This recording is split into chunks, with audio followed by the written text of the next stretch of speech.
C অফিসের সামনে ছবি দেখছেন আপনারা। সি অফিসের সামনে তৃণমূল কর্মী সমর্থকরা তারা সেখানে রয়েছেন, তাদের বিক্ষোভ।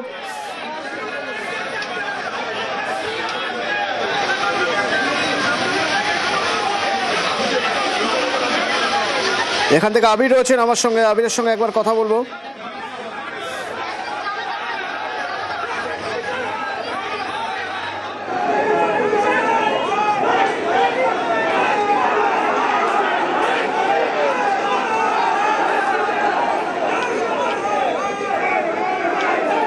তৃণমূলে প্রচুর কর্মী সমর্থক রয়েছেন, আমরা দেখতে পাচ্ছি সেখানে বিক্ষোভ দেখানো হচ্ছে। একটু তোমার থেকে জানতে চাইবো কি হচ্ছে ওখানে।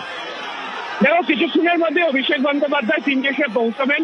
তৃণমূলের তরফ থেকে কম সিট নিয়ে লাগাতার যে অভিযোগ গত কয়েকদিন ধরে করা হচ্ছিল, নির্বাচন ঘোষণা হয়ে যাওয়ার পরে কি অবস্থা তা নিয়ে তিনি তুলে ধরবেন। প্রিয় অভিষেক সামনের একেবারে ছবি তোমাকে আমি দেখাচ্ছি। তুমি দেখতে পাচ্ছ যে তৃণমূল কংগ্রেসের কলকাতার বিভিন্ন যারা প্রার্থীরা রয়েছেন, তাদের বিভিন্ন কেন্দ্র থেকে যারা কর্মী সমর্থকরা রয়েছেন, তারা এই মুহূর্তে এখানে উপস্থিত হয়ে গেছেন এবং তারা বিক্ষোভ দেখাতে শুরু করেছেন। পুলিশের তরফ থেকে অপ্রীতিকর পরিস্থিতি নিয়ন্ত্রণ করার চেষ্টা করা হচ্ছে। ব্যাপক সংখ্যক পুলিশ মোতায়েন করা হয়েছে। তারা বিক্ষোভকারীদের যে প্রধান যে ভেতরে প্রবেশ করার যে জায়গা, সেখান থেকে তারা তাদেরকে সরিয়ে দেওয়ার চেষ্টা হচ্ছে। ঠিক সামনে তুমি দেখতে পাচ্ছ যে এখানে শ্রেয়া পাণ্ডে, যিনি মানিকতলার প্রার্থী, শশী বাজার এখানে প্রার্থী, সন্দীপন সাহা এন্টালির প্রার্থী এবং শান্তনু সেন, তাকেও দেখা যাচ্ছে তিনি এখানে উপস্থিত হয়ে গিয়েছেন। আর কিছু সময়ের মধ্যেই অভিষেক বন্দ্যোপাধ্যায় তিনি উপস্থিত হবেন এবং এখনো পর্যন্ত যে খবর তিনি ভেতরে যাবার তিনি চেষ্টা করবেন।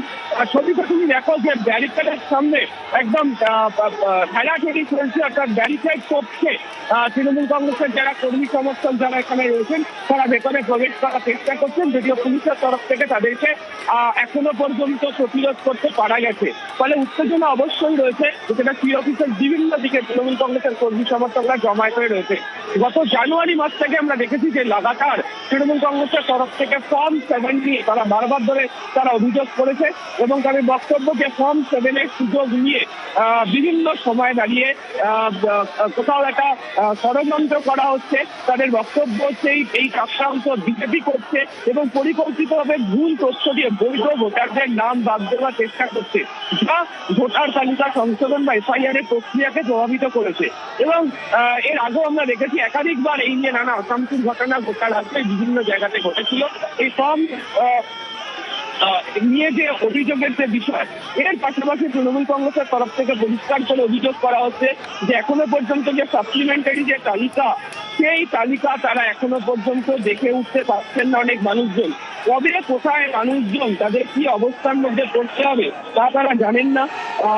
বহু মানুষজন এখনো পর্যন্ত সমস্যায় যে কি হবে তাদের, যারা নাম ডিলিটেড হয়ে যাচ্ছে, ট্রাইব্যুনালে তারা কিভাবে অভিযোগ করবেন, এই নানা ধরনের অভিযোগ তারা করছেন। তো এই অভিযোগগুলোকে নিয়ে আজকে মূলত অভিষেক বন্দ্যোপাধ্যায় তিনি দেখা করবেন বলে এখনো পর্যন্ত খবর। তবে তার আসার আগেই তৃণমূল কংগ্রেসের কর্মী সমর্থকদের সি অফিসের বাইরে এই ধরনের বিক্ষোভ প্রদর্শন চলছে, তোমাকে আমি এখনো দেখালাম।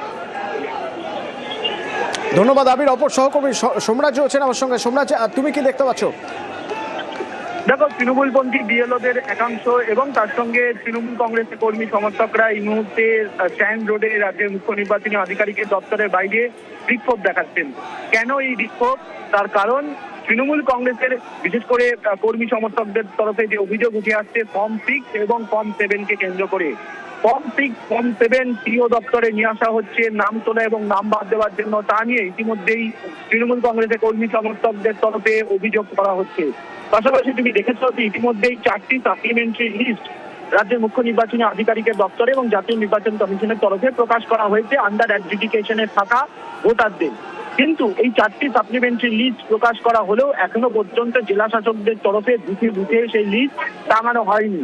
পাশাপাশি নির্বাচন কমিশনের তরফে এখনো পর্যন্ত নির্দিষ্ট তথ্য দেওয়া হয়নি, যে তথ্যতে তারা এখনো পর্যন্ত জানাতে পারেনি যে কত সংখ্যক ভোটারের নাম বাদ গেল, কত সংখ্যক ভোটারের নাম যুক্ত হলো তালিকায় এবং তার সঙ্গে কত সংখ্যক তালিকা তারা আনুষ্ঠানিকভাবে প্রকাশ করলেন।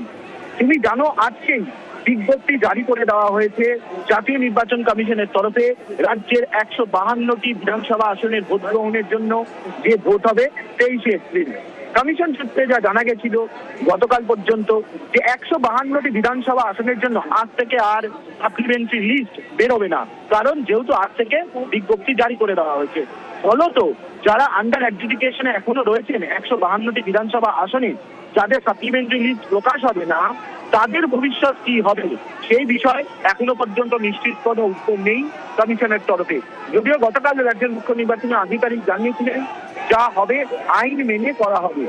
পাশাপাশি যেটা তৃণমূল কংগ্রেসের কর্মী সমর্থক বা তৃণমূল কংগ্রেসের তরফে অভিযোগ করা হয়েছে, এই যে বারবার আইএস থেকে শুরু করে আইপিএস অফিসারদের রদবদল, গতকালও তুমি দেখেছো যে সাম্প্রতিক সময় সব থেকে বড় রদবদল করা হয়েছে নির্বাচন কমিশনের তরফে, যেখানে 170 জনেরও বেশি আইপিএসিদের রদবদল করা হয়েছে, যা সাম্প্রতিক সময় সব থেকে বেশি সংখ্যক বদলি নির্বাচন কমিশনের তরফে রাজ্যের বিধানসভা ভোটকে সামনে রেখে। তা নিয়েও ইতিমধ্যেই সরব হয়েছে তৃণমূল কংগ্রেসের কর্মী সমর্থকরা। ফলত একাধিক ইস্যুকে সামনে রেখে এই বিক্ষোভ কর্মসূচি। অন্যদিকে তৃণমূলপন্থী বিএলওদের একাংশের দাবি যে বারবার দেখা যাচ্ছে এসআইআর কে কেন্দ্র করে বিএলওরা আত্মহত্যা করতে বাধ্য হচ্ছেন। তার কারণ আন্ডার অ্যাডজুডিকেশনে থাকা ভোটারদের একাধিক ভোটারদের নাম বাদ গেছে। বেশ কিছু গুরুত্বপূর্ণ দাবি এখানে তোলা হচ্ছে। সোমরাজ ধন্যবাদ। আমি একবার প্রীতির সঙ্গে কথা বলবো। প্রীতি, মূল যে দাবিগুলো নিয়ে এই বিক্ষোভ চলছে একবার তোমার থেকে জানতে চাইবো। দেখো, প্রাথমিকভাবে তৃণমূলপন্থী বিএলও যারা রয়েছেন তারা কিন্তু বিক্ষোভ দেখান। তাদের মধ্যে তাদের সহকর্মীরা তাদের আত্মহত্যার ঘটনা আমরা দেখেছি, এবং তা নিয়ে মুখ্যমন্ত্রী মমতা বন্দ্যোপাধ্যায় তিনিও বারবার সরব হয়েছিলেন, অভিষেক বন্দ্যোপাধ্যায় তিনিও সরব হয়েছিলেন। তাদের বক্তব্য যে 28 তারিখ যে ফাইনাল ড্রাফট রোল বা ফাইনাল তালিকা বেরিয়েছিল, সেই তালিকার পর থেকে কিন্তু আনুষ্ঠানিকভাবে বা অফিসিয়ালি কোনো সংখ্যা দেওয়া হয়নি নির্বাচন কমিশনের তরফে। ইতিমধ্যে 4টে সাপ্লিমেন্টারি লিস্ট বেরিয়েছে, এবং সেই সাপ্লিমেন্টারি লিস্টে কিন্তু আনুমানিক কত নাম্বার রয়েছে সেটা আমরা জানলেও আনুষ্ঠানিকভাবে সিইও দপ্তরের তরফে, অর্থাৎ মুখ্য নির্বাচনী আধিকারিকের দপ্তরের তরফে বা ইলেকশন কমিশন, জাতীয় নির্বাচন কমিশনের তরফে কিন্তু কোনো আনুষ্ঠানিক ফিগার দেওয়া হয়নি, অর্থাৎ সংখ্যা দেওয়া হয়নি। 28 তারিখের পর থেকে এই সাপ্লিমেন্টারি লিস্ট বেরিয়েছে, এবং তারপরে তাতে গ্রিন সিগন্যাল পেয়েছেন বহু ভোটারের নাম বাদ গিয়েছে।